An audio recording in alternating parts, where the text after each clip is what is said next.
It's all about is according to His will. He was praying to God. Lord, let your will happen to me. So as he was in the world, he was praying to God.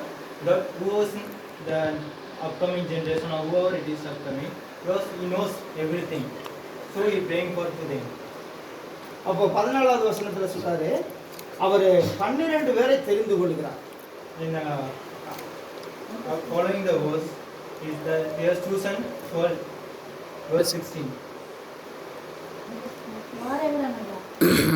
சரி, okay. அப்போ அவர்கள் தம்மோடு கூட இருக்கவும், அந்த சீடர்களுக்கு இருக்க வேண்டியது முதலாவது தனிப்பட்ட வாழ்க்கையில தேவனோடு ஜெபம் பண்ணுகிற அந்த இண்டிவிஜுவல் ஜெபத்தை இங்கே சொல்றார், குறிப்பிடுறார். தம்மோடு கூட இருப்பது அப்படின்னா தனிப்பட்ட ரீதியில பிதாவின் சித்தத்தை அறிந்து கொள்ளக்கூடிய ஒரு ஞானம் உடையவர்களாக இந்த சீசர்கள் இருக்க வேண்டும் என்பதற்காகத்தான் அதை மென்ஷன் பண்றார் ஆண்டவர். So to be a qualified disciple, what we needed, it should be needed.